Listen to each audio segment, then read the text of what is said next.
frogbitblog. Hello, welcome to episode 41 of the frogbitblog podcast, which is a Christmas special, but it's going to be like any other episode, except I'm going to play annoying sleigh bell music throughout it. Oh, and I get at Leonardo DiCaprio on to wish us all a happy Christmas. So listen on and enjoy. Frogbitblog.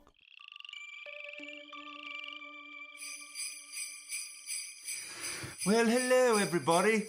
It's Christmas time. Mistletoe and wine, and children singing Christian rhymes once again. Hello and welcome to the Christmas special. Are we still allowed to say Christmas? No, that's the title. Are we still allowed to say Christmas? I wasn't asking, are we allowed to say Christmas, because I've just said Christmas. Oh, where was I? Anyway, in these PC times with those Muslim ray guns everywhere, it is now banned from saying Christmas. But here I am saying it now. Christmas, Christmas, Christmas, Christmas. And what are you going to do about it, you right on PC do-gooders? Trying to stop us Christian folk celebrating Christmas. Seriously though, where did this persecution myth come from? Well, listen on, because apparently here in the UK, in 1997, a council tried to have a winter festival combining lots of festivals, and this is what it says. The most famous centres on a promotional campaign run over 3 months by Birmingham City Council in 1997 to 98, called Winterval. It covered Halloween, Bonfire Night, Diwali, Ramadan, Eid, Hanukkah, Advent, Christmas, Boxing Day, New Year's Eve, and Chinese New Year. The council was accused of political correctness gone mad, even though it hoisted a big fuck off. It doesn't say this in the article, but I'm saying this. It hoisted a big Merry Christmas banner across the town hall, put up Christmas trees in city squares, hosted carol singing sessions, and the Lord Mayor sent out a card depicting a traditional Christmas scene and wishing recipients a Merry Christmas. Yeah, but apart from all that Christmas mention, it shows that Christmas was banned, and it's all PC gone mad, isn't it? And here's another one. A few years later, Luton Borough Council was accused of cancelling Christmas in order not to offend bloody Muslims. Bloody Muslims coming over here, stealing our Christmases, being open on Christmas Day so I can buy more foods and bags in your little corner shops. Sorry, that was sort of profiling there, racial profiling, but you get the point. Critics wrongly claimed the council leader had tried to substitute a Harry Potter festival called Luminous for a proper Christian Christmas. In fact, the council's Luminous Festival had taken place over a November weekend 3 years before the row broke out. And that's it. It's incredible, isn't it? That's the evidence. Yes, you've spotted it. No evidence. No evidence whatsoever. Just another round of excuses for people to be a bit more racist about Muslims and also make out like they are some kind of victims. And I also saw outraged pictures on Twitter of people holding boxes of festive crackers, not Christmas crackers, because once again, those pesky Muslims are trying to stop us, aren't they? Those pesky Muslims are trying to stop us celebrating Christmas. First it's crackers, next it'll be Sharia law, won't it? Well, hang on, think about it. You make Christmas crackers for a living, and so you can imagine business the rest of the year would be, well, like non-existent if you're making just Christmas Christmas crackers. And so you come up with an idea. Instead of calling them Christmas crackers, you go something like, hang on, if we call them festive crackers, people might buy them for other festivals. And hey, look, all of a sudden we're going to sell more crackers, and that way we make more money. But no, it's the pesky Muslims, innit? It's those pesky Muslims stopping us trying to have fun at Christmas. I've got an idea how we can sort this. We all give it our own name. Because let's face it, most of the people complaining about it not being able to be called Christmas aren't even Christians, are they? We'll let the Christians call it Christmas, okay? The rest of them can call it, the rest of them can say Happy Consumerismus, okay? And us pagans can go back to saying Happy Solstice, and we can carry on whipping each other's naked buttocks with holly twigs. No one else do that. Oh, it's just me and Mary then. All right, moving on. The thing that amazes me about Christmas Day is it just happens to fall on Jesus' birthday, which sort of does go to prove that he is the Son of God, because God must have made that happen. And not only was it his birthday, but the name Christmas is an anagram of Jesus' surname, yeah? Christ, that was Jesus' surname. Was his dad called Joseph Christ and mum Mary Christ? I'm not sure about that one. I should have checked that out, shouldn't I, listeners? Anyway, well, if you listen to the show regularly, you'll remember how and why Jesus thought he was the Son of God.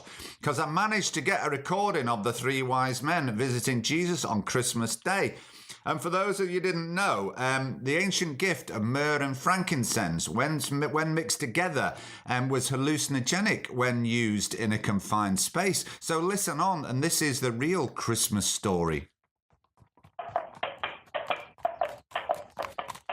December the 24th, 0 BC. So you're on the way to see this Jesus fella. What have you got for him? I've got gold for the king. Oh, gold, that's nice. What have you got for him, Balthazar? I have the gift of myrrh. Shit, really? I got him frankincense. You know what they say, if you mix frankincense and myrrh... Frankincense and myrrh together make myrrh. Better hope it's a ventilated space. Anyway, he's a king. It'll be a huge kettle or something, won't it? Yeah, I reckon. Is this it? It's a fucking stable. He can't be the Son of God. It's cold. Shut the door. Were you born in a barn? Well, yes, Mum. Technically I was. Baby Jesus, shut up. You're too young to talk. Sorry, Mum. We brought you gifts from afar. Gold, frankincense and myrrh. But I thought you weren't meant to have frankincense and myrrh in a confined space.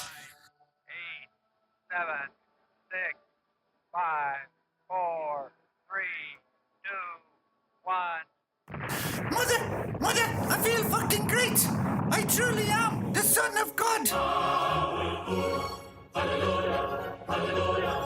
And that's exactly how it happened, folks. The rest, as they say, is history.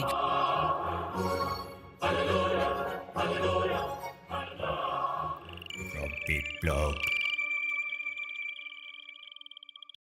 Anyway, that's enough of that. But I do love Christmas. 6 weeks of stressing and mindless, rampant, earth-killing consumerism to celebrate the birth of a fictional baby born of a virgin. What's not to like, eh? Happy consumerismus, people. Well, there's been a lot of climate stuff going on recently, has there? Things are really hotting up. Oops, sorry, not the best term to use. There's been the UN conference in Poland, where obviously once again it's been shown that we can't trust world leaders to act against the interests of those who are bribing them and act for people who vote for them. I mean, God forbid. You think we live in some kind of democracy? And once again, it's taken some younger people to shame them. I mentioned last week about the young Australians. Well, there's been a 15-year-old Swedish climate activist called Greta Thunberg who minced no words at the COP24 climate talks in Katowice, Poland this week. I'm reading this from an article, yeah? Speaking to the assembled countries on Wednesday at the most important climate negotiating meeting since the Paris talks of 2015, she said, I'm not going to do a Swedish accent because it'll just sound a bit weird. The year 2078, I will celebrate my 75th birthday. If I have children, maybe they will spend that day with me. Maybe they will ask me about you. Maybe they will ask why you didn't do anything while there was still time to act. You tell them, girl. And of course, there was some comedy at the climate talks. I don't know if you know, there's some comedy. Yeah, Americans are really good at comedy. I watch lots of American comedy, but none quite as good as the Donald Trump show right now. And the Americans at the UN climate conference had set up a We Love Coal stall, yeah, for the amusement of everyone there. Yeah, it was hilarious. And of course, as well as this, we've got the Extinction Rebellion stuff that's spreading across the country. There's loads of events across the country, but it's also spreading to other countries across the world. So keep at it. Keep up, good people. Keep the momentum going. Now, as I was saying, the Americans have been responsible for a lot of bad vibes recently. And what with Trumpy Pumpy turning over the American environment to his buddies to fuck up as much as they want. But they have done one good thing recently. They've sent us Meghan Markle. Oh, the lovely, radiant Meghan Markle. But seriously, as you probably know, the royal family, just like a lot of the upper classes, like to spend the time of Jesus' birth and hope for the world. Well, they love to spend it killing things for a laugh. No, really, they do. Those that reign over us kill animals for fun. Lots of them. Even Charles, you know, Charles, the supposed weirdo tree hugger, he kills animals for fun and he loves it. Not only does he love shooting them, he loves hunting them. Anyway, I'll try not to be bitter, but there is one royal that won't be killing things for bants this Christmas, and that's Harry. Yes, Harry Hewitt, to give him his full name. Listen up. This is what it says. Prince Harry and Prince William have been part of the Christmas pheasant hunt at Sandringham for more than 20 years. Prince Harry will miss the royals' Boxing Day pheasant shoot out of respect for wife Meghan's principles. Animal-loving Meghan, 37, it's important that they tell us her age, refuses to wear fur and is against blood sports. But the Sandringham snub could widen a rift between Harry and his brother William. A source said, he hardly ever misses the shoot, but he loves her so much. The brothers have been part of the Boxing Day pheasant hunt for more than 20 years, and Harry has a reputation as a fine marksman. That means he's really good at killing things. Their father, Prince Charles, will be there, and William's son, George, 5, may go and watch. What a thing to do, to make a 5-year-old watch them killing things. Anyway, the principled animal lover, Meghan, refuses to wear fur and has expressed concern about Harry's killing defenceless animals. A royal insider said, in his mind, William sees this as another concerning example of his younger brother being pulled away from his family by his new wife. Harry always loved hunting, and it provided them with a great chance to bond as brothers. It's always nice to bond over a bit of animal murder, isn't it? But now it looks like Harry's shooting days are over, unless he takes up heroin. It's the latest point of contention between the prince after a testing time in their relationship. But Harry's hobby is believed to have caused problems last year after he reportedly took part in a wild boar hunt in Germany. Meghan was in Canada filming her final scenes for a US drama, Suits. Our source said Meghan wasn't happy when she found out what Harry had been up to in Germany. It upset her to think of him killing a defenceless animal. Good on you, Meghan. She's a keen animal lover and likes to eat vegan during the week and has a strict no-fur policy. She's also been encouraging Harry to eat less meat and more fruit and veg, and now is fully keen to convert him to her views on hunting. So well done, Meghan, but doesn't it show how backward our royal family are? The frogbitblog. And again, talking about America and Donald Trump, there's been a newly discovered blind and burrowing amphibian, and it's going to be officially named Dermophis Donald Trumpi in recognition of the US president's climate change denial. This is what it says. The name was chosen by the boss of EnviroBuild, a sustainable building materials company, who paid $25,000 at an auction for the right to name it. The small legless creature was found in Panama, and EnviroBuild's Aidan Bell said its ability to bury its head in the ground matched Donald Trump's approach to global warming. Good on you, Aidan Bell. And welcome to the world, Dermophis Donald Trumpy. It's a bit cruel, really, isn't it, naming an animal after Donald Trump, but the animal probably doesn't know. Oh, yeah. It's Lanigan. It's sexy Lanigan. Ooh, yeah. It's Lanigan.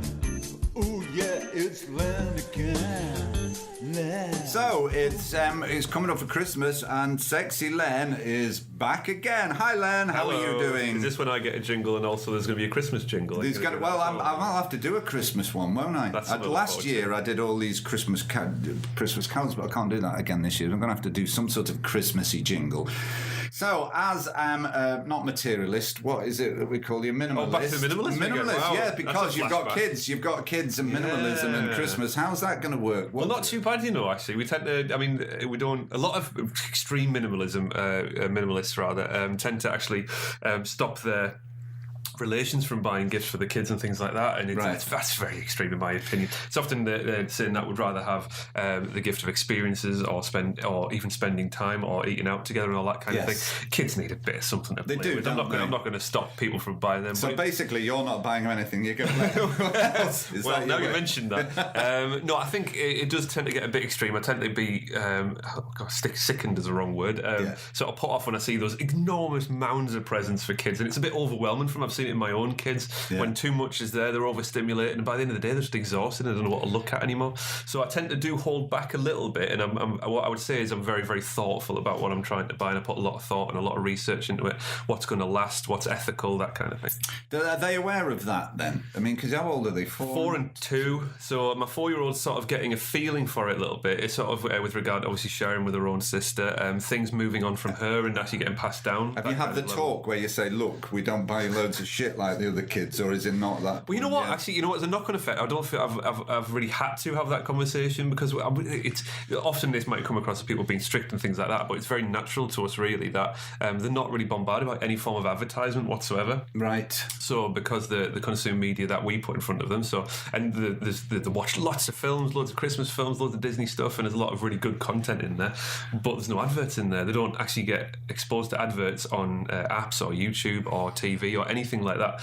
because they're not exposed to it. So therefore, by default, they tend to walk around supermarkets and instantly going, I want that, I want that, I want that, I've seen it on television, I want that.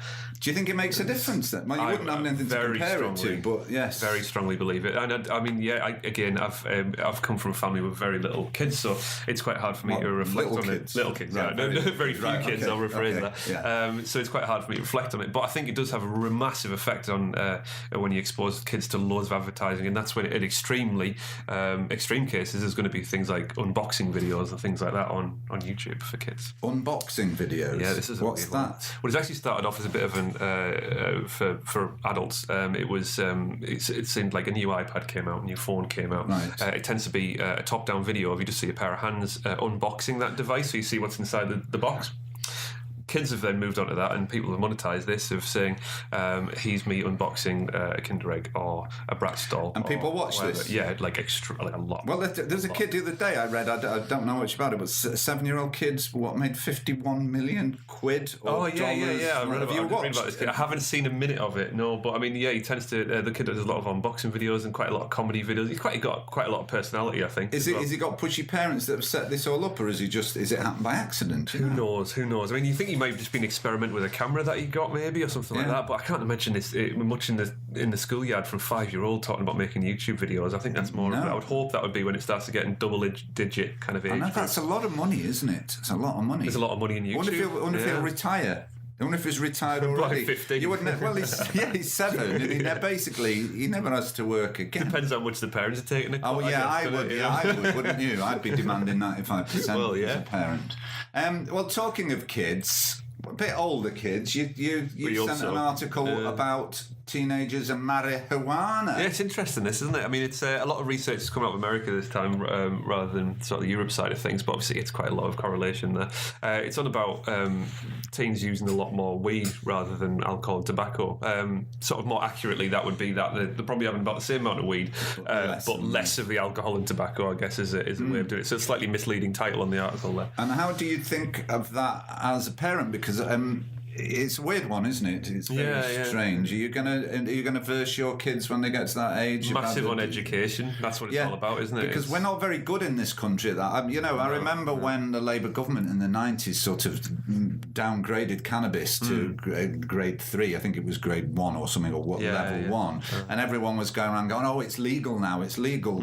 And, that's the problem in this country, is that we don't have a very good way of educating kids. You can see abroad and on the continent, especially places like Holland, where they have educated, the kids seem to have a much more mature attitude to it, and there doesn't seem to be a huge cannabis problem, does there? In fact, the countries where they've made it legal, there seems to be much less. That's also problem. another reason why there's more consumption of it in America, because of obviously the legalisation. And I wonder if they're going to get the issues that are linked to it. So, like, it's meant to affect child brain development, isn't it, and stuff like that. Which also, I was reading the other day that alcohol, it does the same thing. They found out that alcohol leads to, and that's always going to be an issue, isn't it? If you're going to legalise something like marijuana, is that there's even though you want to try and keep it to kids 18 and over, where it's not going to affect the brain, what effect it's going to have on kids developing brains, Indeed. And it has to be education, doesn't it? Absolutely, 100%. That's exactly what I'm going to do with my kids when it comes to alcohol, sex, drugs, everything like that. I'm just going to, the second start asking questions about it, I'm going to tell them straight up what it's all about, really, providing obviously they're not that old enough anyway. Yes. But I mean, it's the same as watching films, playing computer games, smoking weed, drinking alcohol. If you're going to put an 18 certificate on it, you're going to start doing it a bit younger. If you're going to put a 16-year-old certificate on it, it's going to start doing it a bit younger and younger and younger Yes, and younger. Isn't it? It's just, it'd be interesting. A trend. Well, we've got America and Canada to sort of look at first to see what happens there, haven't we? Yeah. But the fact that they've now, medical marijuana has sort of been allowed for the first time in Britain, you can sort of see that it's going to happen. I mean, it's going to happen, and it's going to happen slowly. Yeah. I think again it correlates very nicely with what you were talking about last week about the 2 weeks ago rather, with the sort of magic mushroom side of things and the amazing research that they're doing into that. I mean, it's a bit of an unresearched area that probably needs a little bit more time and money. Well, yes, and now obviously, sort of medical marijuana is meant to be amazing. I mean, there's all talks of like curing certain types of cancer, and although you've got to be very careful with that, sensationalist sort of research at the moment, it will be interesting to see, won't it? Because I mean, the thing about marijuana and the thing about psilocybin is they're natural, aren't they? They're natural, and you'd think anything natural is going to be better than any chemically made thing. So it'll be interesting to see where we go with that. Fascinating stuff. And the last thing, talking of kids, this is quite a shocking one. World Health Organization, 93% of children are breathing toxic air. Yeah. That's incredible, isn't it? Because, that means, where are the 7% that aren't then? That's a really good point. That's something I never considered, really. I mean, this came out of the World Health Organization. I think a lot of this, obviously, the fact is that a lot of these kids are in China. And that again moves on to what we were talking about a week ago, isn't it? About them really pushing for that renewable energy. Hopefully that'll have a really nice knock-on effect to this one. I wonder if our kids in England are part of the 93%. I mean, you can see it in London, and there's campaigns now in London, isn't the parents are really worried about their kids. You're on a London high street, you're going to be covered in it. Whereas Newcastle isn't so bad. It'd be interesting to see. I mean, presumably every city will be implicated in this. Yeah, I mean, I've got an app for this actually that tells me what. You've got an app for everything, haven't you? Haven't I? So it's all about the levels of air pollution in that particular area. And Newcastle does actually come up as often yellow-ish, especially in the summertime. But that's one of the reasons why I live on the coast, because it tends to be coming up as green. Well, yeah, and I live 10 miles out, and I think that the air out there's all right as well, But again, lower population areas, isn't it? Yeah, but it's awful that 93% of the kids, because it says toxic air exposure can affect neurological development and cognitive ability. I mean, here we are worrying about what marijuana might do to them, but the air that they breathe, which they haven't got any choice in, is actually going to affect their brains. Yeah, greater risk of cardiovascular disease and chronic conditions. Obviously, asthma is going to be a big one. I mean, even in there was some wild stuff happening. Remember, they were trying to sell like jars of air, like things like that to people. Like they started introducing oxygen infused beverages in China for people to drink. It's yes. Well, how we laughed. I remember laughing many years ago at bottled water. Why would people want to drink water from a bottle? And look where that's got us. Yeah, indeed. Yeah, well, what a happy note to end on. Isn't it? Well, look, I hope you have a great Christmas with your kids. And just, what I think you should do, if all the relatives are buying presents, get the presents off the relatives and change the labels and pretend it's from genius. you. Absolute genius. There's a really good tip I actually learned on the internet the other day that everyone should do this, and that is to have a lot of cardboard boxes underneath, all wrapped up underneath the tree, and every time your kid plays up, you just throw one of them in the fire. Oh, very good. I'll leave you on that note. Yeah. Happy Christmas and have a nice holidays. Happy Christmas. It's sexy Lanigan. Yeah. It's really, really clever. Nature is clever. It's really, really clever. Nature ain't a Tory. Who's the clever boy? Many dog owners who talk to their pooches are convinced that their words are being understood. It turns out they may be right. A study at Emory University has found that dogs have a basic understanding of words and are able to distinguish words that they've heard before from those that they haven't, and are eager to try to understand what is being said to them. 12 dogs were trained by their owners to retrieve 2 objects based on the objects' names. 1 squishy soft toy and 1 chewy rubber toy. The dogs were then placed into an MRI scanner and had their brain activity monitored while their owners said the name of each toy as they held them up. As a control, their owner then spoke gibberish words such as "Make America Great Again" or "Brexit means Brexit," something like that. Then held up novel objects like a MAGA hat or a Trump doll. I made that bit up. I don't know I think they held up rubber balls or something, but my story's more interesting, so listen on. They found that there was more activation in the auditory regions of the dog's brain when they reacted to the novel words, suggesting that they sensed that their owners wanted them to understand what they were saying and they were trying to do so. We expected to see dogs neurally discriminate between words that they know and words that they don't. What is surprising is that the result is opposite to that of the research on humans. People typically show greater neural activation for known words than novel words. And it also shows that dogs have far, far, far larger brains than Trump supporters. Oh yeah, and the Trump family too. I made that bit up. What does it go to show? It goes to show that Nature is clever. It's really, really clever. Nature is clever. It's really, really clever. Nature ain't a Tory. Nature ain't a Trump. That's what Is it okay to talk about drugs? Is it okay? Gonna do it anyway. Is it okay to talk about Right, a 9-year-old girl who suffered up to 300 epileptic seizures a day has been able to return home after being treated with cannabis oil after a law changed in Britain early this year. Tegan Appleby from Aylsham near Dover came near to death 5 times over the summer before the law changed to allow treatment with CBD oil this autumn. She's not had any daytime seizures since then and has been able to return home. And her mum said, "Tegan can have as many as up to 300 seizures a day. These present in all different severities and types of seizures. We have tried multiple epilepsy medications over the years and even had a VNS fitted 2 years ago." I'm not sure what that is, some sort of heating system. A VNS fitted 2 years ago with unfortunately no success. And her parents raised money for treatment abroad before the law changed in Britain. And now she's home and now she's well, all because of cannabis oil. Great news. And while we're on the subject of cannabis, residents move into their hempire in Western Australia's first eco-village built using hemp. The village features 12 dwellings built using a unique product called hempcrete on a block of land located just a stone's throw from the town centre, if you want to start throwing stones about in town. Cutting-edge solar technology powers the site, which has a design life of more than 100 years and an energy rating of 9.2 stars. What the hell does that mean? What compared to what? 10? Is that out of 10? Is that out of 100? It'd be different, wouldn't it? But it doesn't tell us. Anyway, I'll carry on. We also wanted to build, no, it's Australian, isn't it? We also wanted to build with an alternative building material. We didn't want to use mud, brick or rammed earth or some other of these insulated structural panels. We wanted to look for a totally natural high performance material. That material turned out to be a product called hempcrete. So they built the village out of hemp. And the main worry is, if there's a fire in the village, hundreds of stoners might turn up just to breathe in their smoke. about drugs? Is it okay? Gonna do it anyway.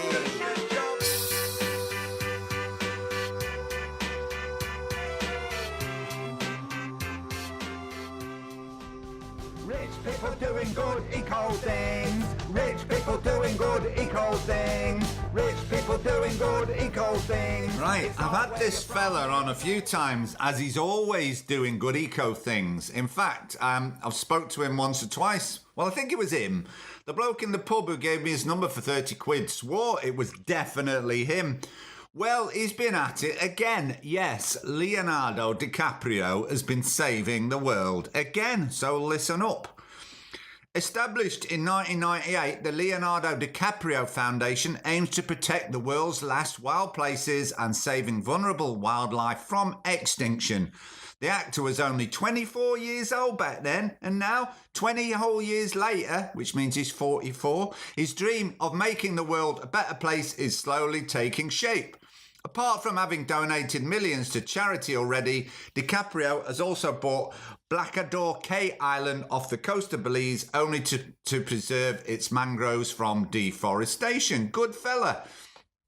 Early this month, as the actor turned 44, see, I needn't have told you that earlier, it actually says it here, he made a donation through LDF, that's the Leonardo DiCaprio Foundation, that has definitely become the talk of the town. What has he done, you ask? Well, we weren't, but I'll tell you anyway.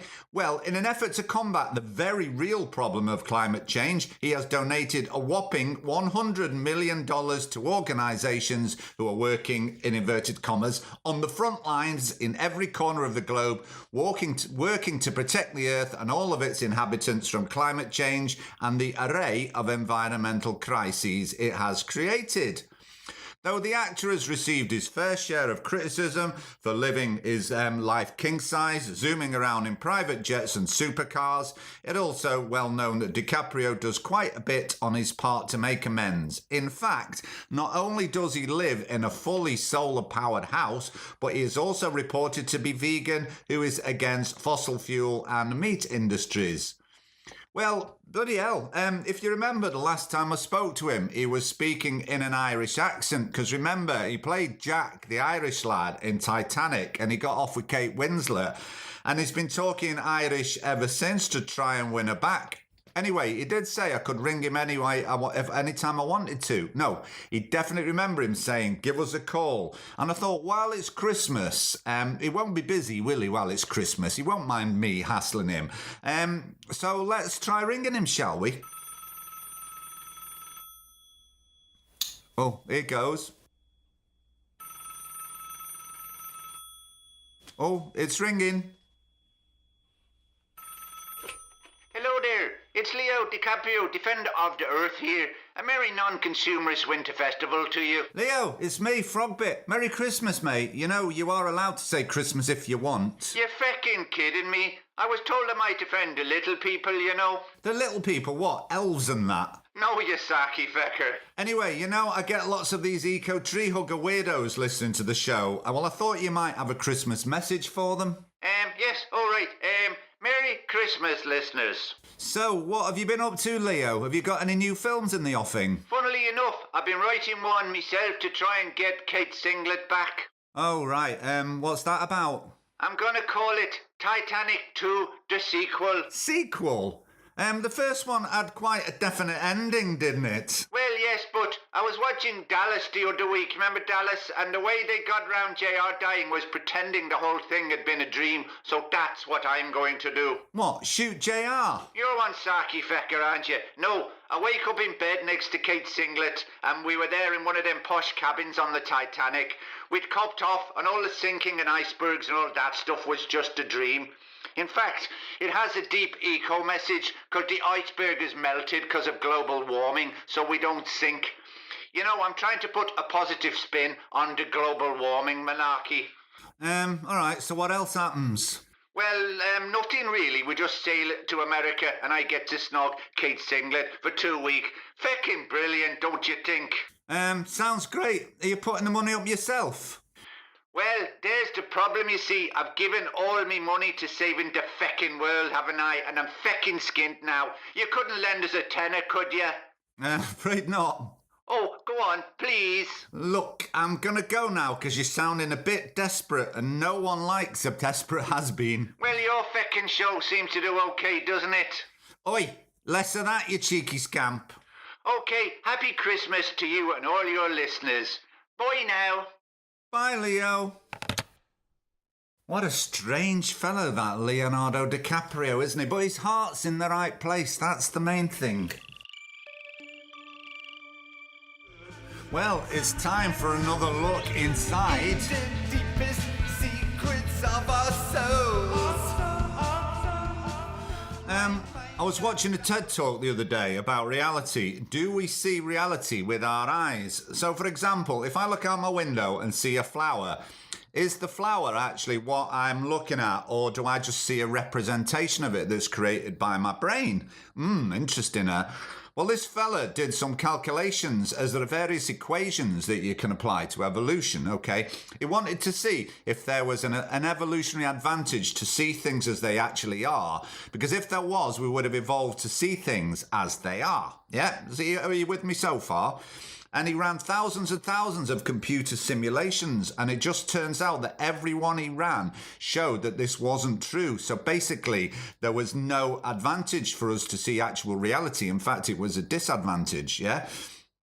So he went on to theorize, in fact, that it is an advantage to see a simplified version of reality. And we do this anyway because we already know this. We actually gate out millions of things happening around us every day. Otherwise, if we didn't, we'd have sensory overload. We can't see everything. And apparently the older you get, the smaller your view of the world is. It's like looking through reality through a letterbox. Anyway, so we know this already. And this is what he suggested as an analogy. He said, picture your desktop on your computer and you see a little yellow folder on your desktop called My Documents or something. Well, that little yellow folder doesn't actually exist in the body of the computer. In the actual computer, things are much more complex. But it helps us to be able to deal with these things and understand them if they are simplified and codified. And that's what reality is. What we are seeing, we see it as a neatly arranged desktop with simple icons. But the actual reality of what's going on is hidden, and it's billions of times more complex, and it wouldn't be readable to us. Wow, imagine that, because we do know mathematically there could be up to 13 dimensions, and maybe they are, and maybe they're all right in front of our eyes, but we can't see them. We're seeing the simplified version of reality. That's the only way that we can cope, and there's an evolutionary advantage to seeing the simplified version of reality. Whoa, totally far out, dude. Mind unravels like a toilet roll. Secrets of our souls. And won't somebody please think of the flowers? They're talking to me saying, we are your friends.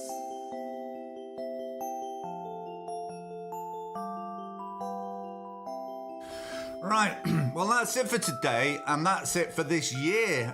It's been a strange year, hasn't it? But on a positive note, we are beginning to see the green shoots of change happening.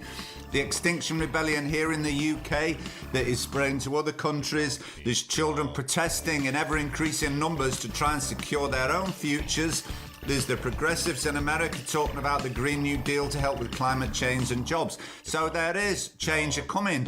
On a personal note, I just want to thank you for listening to the show and for being loyal listeners wherever you are in the world, wherever you're listening from.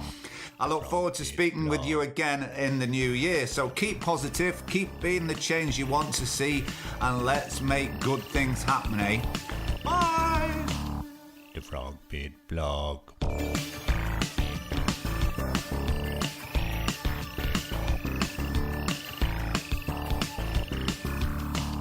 The frogbitblog.